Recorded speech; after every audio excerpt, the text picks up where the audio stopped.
오늘 우리 함께 계신 구원자 예수라는 제목으로 말씀을 나누겠습니다. 제 딸 하원이가 이 자리에 없지요. 바나나를 엄청 좋아합니다. 정말 굉장히 좋아해요. 그래서 하루에도 몇 개씩을 이렇게 까먹습니다. 근데 만약에 저희 하원이가 바나나 알맹이를 먹지 않고 바나나 껍질만 먹는다면 이거 어떨까요? 특히 이게 바나나가 맛있는 바나나는 그 껍질이 어떻게 생겼죠? 검은 점이 많이 나 있죠? 검은 점이 나는 것을 스위트 스팟이라고 합니다. 그래가지고 이렇게 당도를 높여줄 수 있는 증거라고 그러죠. 하원이도 그걸 잘 알아요. 근데 만약에 우리 하원이가 그 검은 점이 잔뜩 난 바나나를 보면서 와우, 스위트 스팟 정말 달겠다 하고 껍질을 막 벗겨가지고 알맹이는 버린 채 껍질을 막 우걱우걱 씹어 먹는다면, 저희 딸이 그러고 있다면 제가 볼 때 너는 참 정상이구나, 너는 참 기특하구나, 어머 아름답다, 이렇게 얘기할 수 있을까요? 누가 봐도 먹을 수는 있습니다. 그죠? 내가 먹겠다는데 뭘. 그러나 누가 봐도 이게 정상은 아니겠죠. 그런 행동은. 바나나는 껍질이 아무리 맛있어 보여도 진짜 맛은 그 껍질이 아니라 알맹이에 있습니다. 제가 왜 이 얘기를 하냐면, 우리가 예수님 탄생과 관련된 사건들을 성경 속에서 많이 접합니다. 12월 한 달 내내 지금 예수님의 나심에 대해서 제가 얘기하고 있고, 또 이쯤 되면 한국의 모든 교회들이 성경 복음서에 나타난 또는 구약에 예언된 것들을 가지고 얘기를 합니다. 근데 조심해야 할 게 있다는 것이죠. 여러분들이 알고 있는 예수님의 탄생과 관련된 사건들은 어떤 것들이 있습니까? 아마 모르긴 몰라도 가장 많이 알고 있는 건 동방 박사들이 별을 따라서 예수님을 찾아온 사건일 겁니다. 요즘은 어떤지 모르겠는데 저 어릴 때는 성탄절에 연극을 했다 하면 빼먹지 않고 하던 게 이 동방 박사 사건이었어요. 저도 아마 초등학교 4학년 때인가 이 연극을 하다가 그때 동방 박사 2 배역을 맡았습니다. 근데 이 배역을 까먹을 수가 없어요. 아마 제가 모략을 담당했던 것 같은데 이걸 들고 무슨 노래를 불러야 되는 거였습니다. 근데 그 노래를 틀렸어요. 그래가지고 엄청 당황해가지고 어찌할 바를 몰랐던 기억이 있어요. 그래서 제가 기억을 하는데 그 뒤로 동방박사 알레르기가 생겼습니다. 이 동방박사는 쳐다보기도 싫어요. 여러분들에게 또 어떤 사건들이 기억에 남습니까? 많이 아는 것들, 밤에 들에서 그 양을 치던 목자들에게 천사들이 나타난 사건들도 있을 것이죠.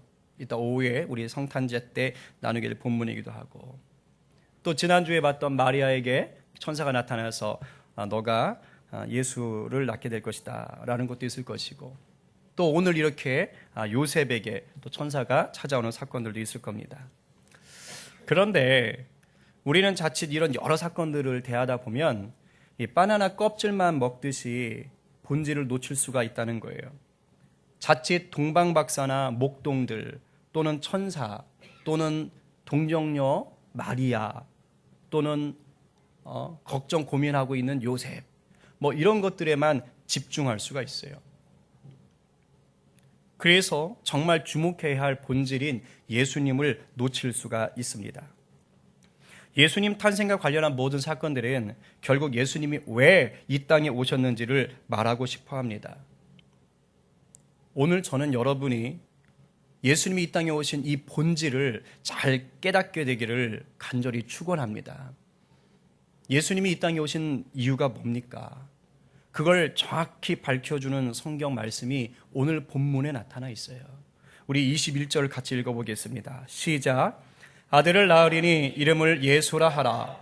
이는 그가 자기 백성을 그들의 죄에서 구원할 자이심이라 하니라. 이게 본질이에요. 예수님이 이 땅에 오신 이유는 자기 백성을 그들의 죄에서 구원하시기 위해서 오셨습니다. 여기서 자기 백성들이 누구를 말하겠습니까? 오늘날로 말하면 예수님을 구주로 영접한 자들이겠죠. 그러면 예수님을 구주로 영접한 자들이니까 누구를 얘기하겠어요? 일단은 여기에 있는 우리들도 해당이 될까요? 안 될까요? 왜 주저하십니까? 믿음으로 아멘 하셔야 되는 것 같은데 해당이 됩니까? 안 됩니까? 예, 되지요. 아멘이십니까? 아멘입니다. 그렇다면 여기 있는 우리들을 위해 예수님이 오셨다고 한다면 왜 오신 거예요?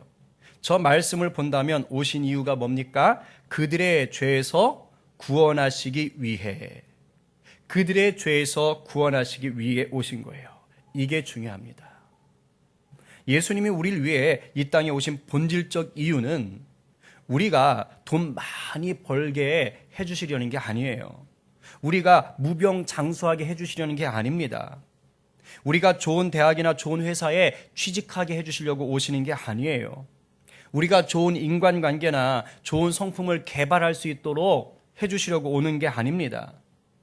물론 예수 믿고서 이런 것들을 누릴 수는 있지요. 하지만 분명한 건 뭡니까?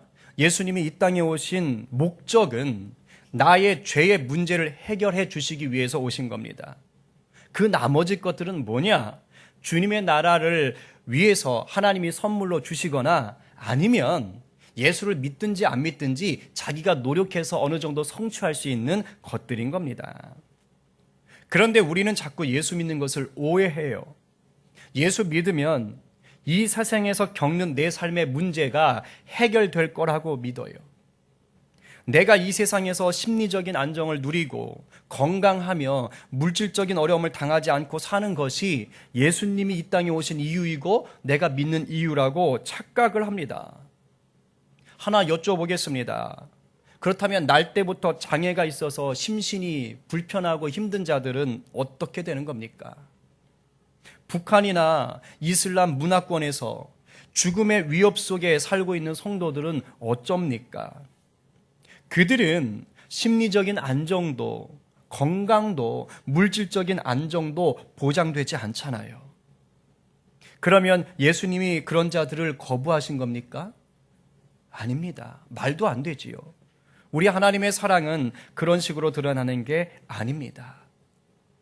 아무리 돈이 많고 건강하고 머리가 좋고 평판이 좋고 업적이 대단하고 높은 지위에 올라가도 죄의 문제가 해결되지 않으면 소용없습니다. 죄인은 하나님의 나라를 누리지 못하는 사람이고 지옥에 갈 수밖에 없는 천하의 불쌍한 영혼이에요. 그러나 아무리 환경이 나빠도 예수 믿고 죄의 문제가 해결되었으면 그는 진정한 행복을 누리는 자입니다. 그의 영혼은 하나님의 나라를 누리며 하늘의 평강과 자유를 만끽하기 때문입니다. 믿으십니까? 아멘. 그렇다면 이 죄의 문제를 논할 때 죄가 뭡니까? 그저 옆에 거 슬쩍 훔치는 거예요? 때리는 겁니까? 기독교에서 말하는 죄는 다른 게 아닙니다. 하나님을 모르는 거예요. 하나님이 싫어하는 것을 행하는 게 죄예요. 그리고 이 죄에서 벗어나는 길은 여러 갈래가 있는 게 아닙니다. 오직 한 길, 예수님을 만나는 것뿐이에요. 성경이 그렇게 말을 하고 있습니다. 사도행전 4장 12절을 함께 읽어보겠습니다. 시작. 다른 이로서는 구원을 받을 수 없나니 천하 사람 중에 구원을 받을 만한 다른 이름을 우리에게 주신 일이 없습니다. 아멘. 이게 하나님이 정하신 법입니다. 종종 다른 종교나 또는 사이비나 이단 중에 영생이나 구원을 얻을 수 있다고 말하는 곳이 있습니다. 그러나 결코 죄의 문제를 해결할 수 있는 사람이나 단체는 그 어디에도 없습니다. 영생은, 진정한 구원은 죄의 문제가 해결될 때야만이 누릴 수 있는 거예요. 고로 예수님 외에 다른 걸 얘기하면 다 가짜가 되는 겁니다. 하나님은 오직 예수님만이 우리 죄를 사하실 수 있는 분임을 분명히 하기 위해서 특별한 장치를 마련하셨어요. 그 어떠한 인간들도 흉내낼 수가 없는 장치입니다. 오늘 본문이 이것을 잘 말씀해주고 있어요. 여러분, 잘 듣고 깨달으셔야 돼요. 내 죄를 사하게 오신 예수님을 더욱 확실히 믿고 누리는 이 시간 되기를 간절히 축복합니다. 우리 정말 전심으로 우리 좌우 앞뒤에 있는 분들에게 이렇게 축복하고 인사해요. 듣고 깨달아 죄사함의 기쁨을 만끽합시다.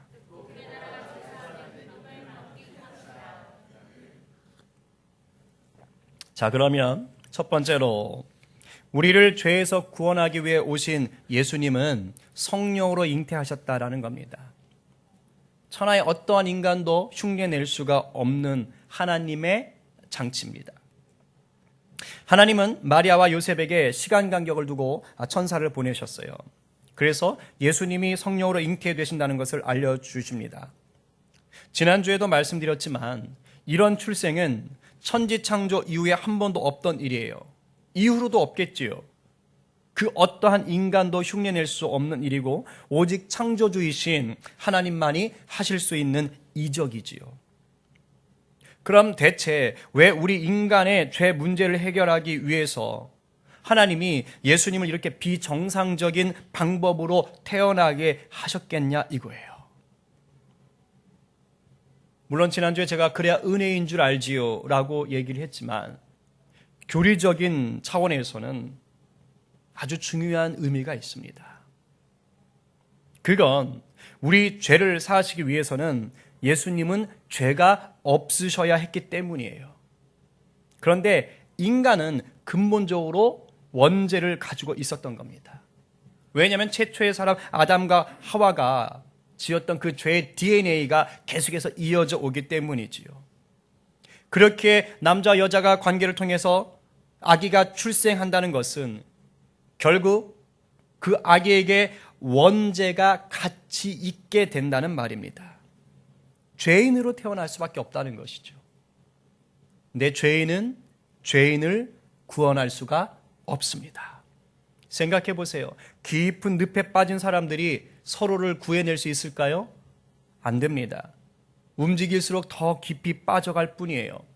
살아날 수 있는 유일한 길은 뭘까요? 늪 밖에 있는 누군가가 구원의 손길을 펼쳐야만 살 수가 있습니다. 예수님이 성령으로 잉태하실 수밖에 없는 이유가 여기에 있어요. 그렇다면 예수님이 우리 죄를 사하시기 위해 성령으로 잉태하셨다라는 것을 믿는 우리는 이제 어떠한 삶을 살아가야 되느냐 하는 것이죠. 그것은 우리 역시 성령님과 동행해야 합니다. 왜냐하면 예수님께서 부활하시고 난 지금 시대는 성령님의 시대이기 때문입니다. 육신을 입고 계신 예수님이 안 계시잖아요. 성령으로 잉태되신 예수님은 십자가에 달려 죽으시기 전에 제자들에게 이렇게 말씀하십니다. 요한복음 14장 26절 같이 읽겠습니다. 시작. 보혜사 곧 아버지께서 내 이름으로 보내실 성령 그가 너희에게 모든 것을 가르치고 내가 너희에게 말한 모든 것을 생각나게 하리라. 아멘. 이제 예수님이 가시면서 하나님께 보혜사 성령을 보내달라고 말씀하신다는 거예요. 그 성령님이 오셔서 이제 그 다음 시대 가운데 우리가 사는 이 시대 가운데 역사한다는 겁니다.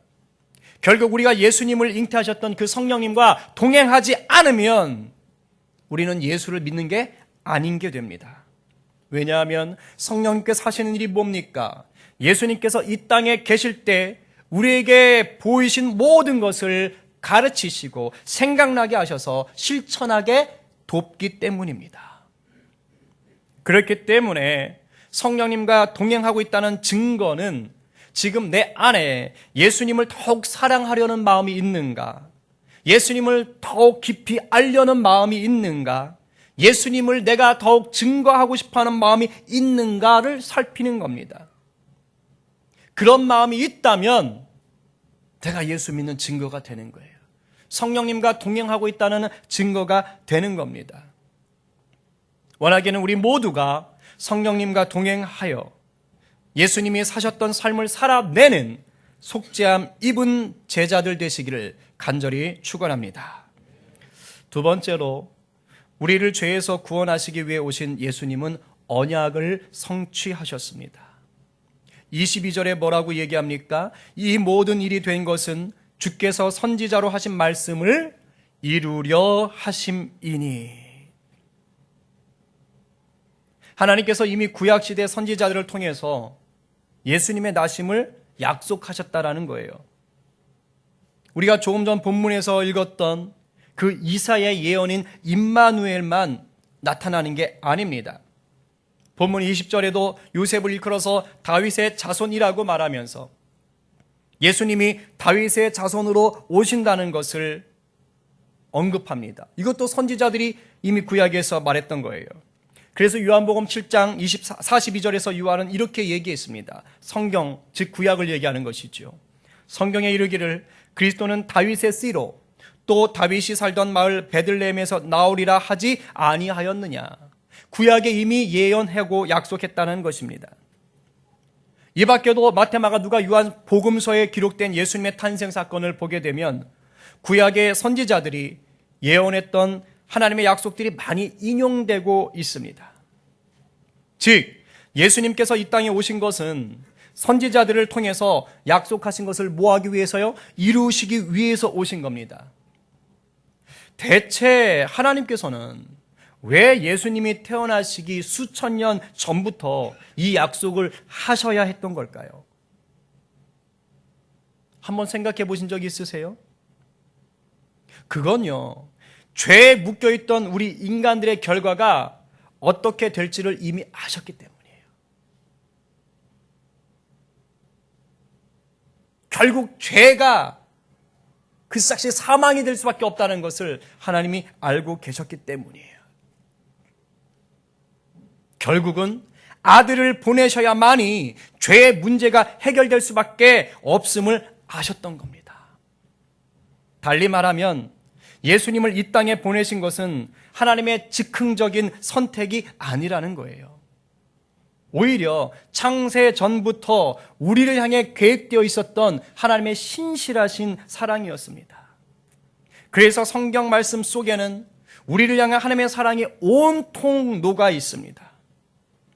그렇다면 우리 죄를 사하시기 위해 오신 예수님이 이 성경의 언약을 성취하셨다면 우리는 어떠한 태도로 이 성경을 대해야 됩니까? 성경 말씀을 내 삶의 진리로 삼고 살아가야 돼요. 성경 속에 있는 약속을 따라 주님이 오셨고 또 그 약속을 따라 장차 예수님이 오시기로 기록되어 있습니다.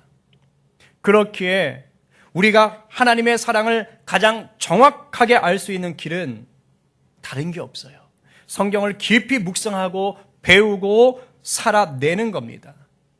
다른 책에 기웃거리거나 또는 신비한 체험 중심으로 흘러가는 것은 예수님을 제대로 믿는 방법이 아닙니다. 잘 들으십시오. 성경 말씀대로 사는 게 예수님을 가장 깊이 체험하는 것입니다. 아무쪼록 예수님을 통해 죄사함의 은혜를 누리는 우리 성님의 가족들이 날마다 말씀 묵상에 더욱 힘쓰시고 그 말씀대로 살아가서 승리의 열매를 풍성하게 거두시길 간절히 축복합니다. 그래서 큐티를 하셔야 될까요? 안 하셔야 될까요? 하셔야 되는 겁니다. 마지막으로 세 번째, 우리를 죄에서 구원하시기 위해 오신 예수님은 완전한 인간이셨어요. 굉장히 중요한 말입니다. 아까 우리 찬송가 속에서도 참신과 참인간이 되시려고 예수님은 완전한 신인 동시에 완전한 인간의 몸을 입고 오셨다는 거예요. 초대교회 이단 중에요, 예수님이 인간이 아니라고 주장했던 사람들이 있어요. 지금도 이런 식으로 생각하는 사람들이 있습니다.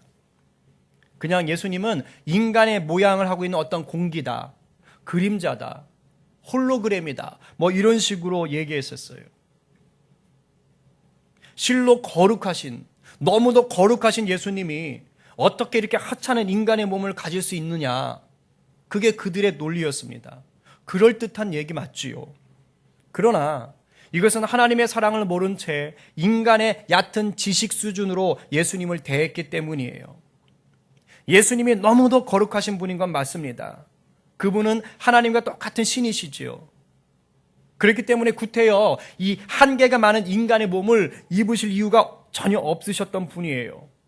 그런데 중요한 건 뭡니까? 일부러 인간의 몸을 입으신 거예요.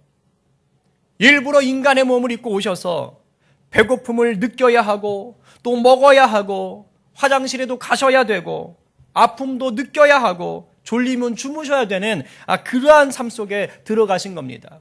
어디 그것뿐입니까? 지식과 감정과 의지에 있어서도 한계를 가질 수밖에 없는 그러한 인간의 몸을 입게 된 겁니다.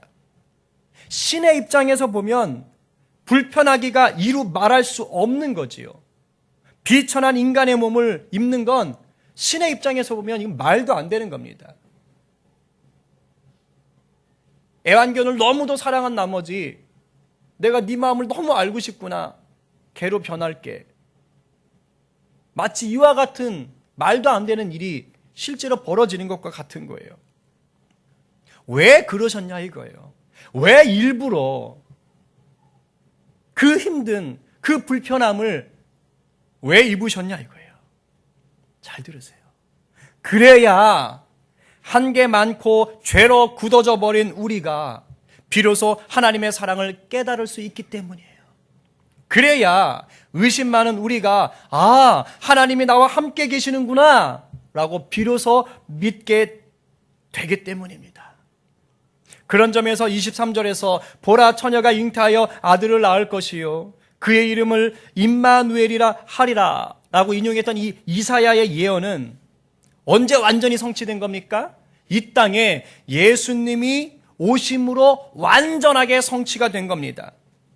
완벽하게 우리가 하나님과 함께 하신다는 것을, 하나님이 우리와 함께 하신다는 것을 보여준 거예요. 보이지 않던 하나님께서 보이는 하나님으로 오신 겁니다. 우리가 잘 아는 속담 중에 이런 게 있습니다. 과부 사정, 과부가 안다. 어떨 때 씁니까? 나랑 똑같은 상황에 처해 본 사람이 내 어려운 처지를 안다. 이럴 때 써요. 나랑 똑같은 상황에서 나랑 똑같은 상황을 경험한 사람이 나를 위로해야 진짜 위로받을 수 있다라는 말이죠. 하나님께서 수많은 선지자들을 보내셔서 우리를 사랑한다고 말씀하셨어요. 어서 죄를 회개하고 돌아오라고 전달하셨어요. 그러나 인간들이 듣질 않았습니다. 마치 죄의 늪에 빠진 인간들에게 선지자라는 밧줄만을 던졌더니 이게 뭐야 하고 의심하면서 우습게 보고 믿질 않았던 거지요. 그래서 하나님이 그 늪에 빠진 죄인을 구하기 위해서 마지막으로 선택하신 최후의 사랑 표현이 뭔 겁니까? 바로 신이신 하나님이 저 하늘의 보좌를 버리고 친히 인간이 되어 낮아지시는 거였어요. 죄의 늪에 빠진 인간들에게 밧줄 대신에 자기 아들을 들여보낸 거예요.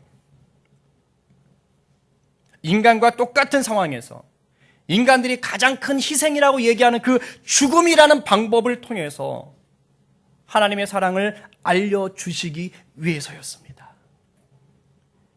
결국 구원받은 각 사람을 놓고 볼 때 예수님이요 인간의 몸을 입고 오신 건 뭘 의미하느냐? 바로 내 몸을 입고 오신 것과 같은 거예요. 구원받은 각 사람을 놓고 본다면 예수님이 내 몸을 입고 오신 거예요. 죄로 인해 영원한 지옥에 떨어져서 죽을래야 죽을 수도 없이 영원한 고통과 절규 속에 살아야 될 나를 구원하시려고 예수님이 그 죄의 몸을 대신 입고 오셔서 죽어주신 거라고요. 그래서 죄로 찌든 내 몸을 보혈로 씻기시고 새로운 피조물이 되게 하신 겁니다. 할렐루야! 이 말씀을 묵상하는 가운데 이것이 깨달아지며 큰 은혜가 됐어요.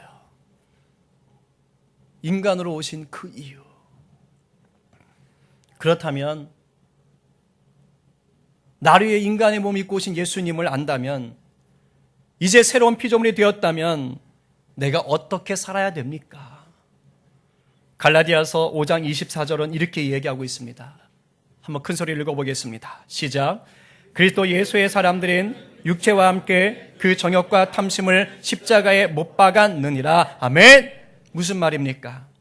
예수님을 통해 죄사함의 은혜를 입은 성도는 몸과 정신을 더 이상 세상에 빼앗기지 않아야 된다는 겁니다. 그런데도 여전히 양심에 아무런 꺼리낌이 없이 세상을 탐하고 있다면 죄송하지만 그 사람은 구원을 의심해 봐야 됩니다. 성도는요, 하나님이 싫어하는 걸 하게 되면 양심이 불편해져야 돼요. 뭔가 캥겨야 됩니다. 하나님이 싫어하는 걸 하는데도 뭐 아무런 거리낌이 없이 너무 즐겁다? 이건 속죄함을 입은 게 아니에요.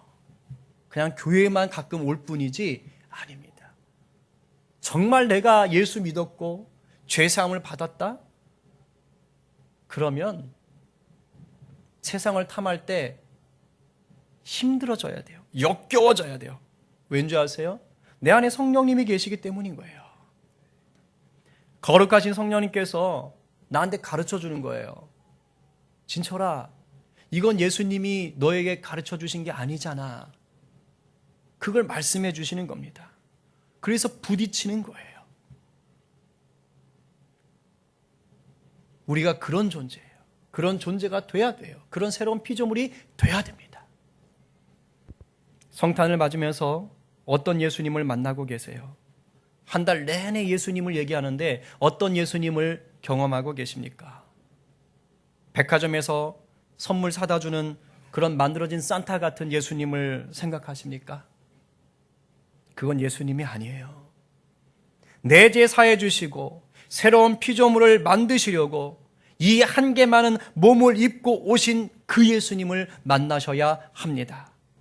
그리고 내 대신 죽으시고 나를 살려주신 그 은혜에 감사하며 거룩하게 사셔야 돼요.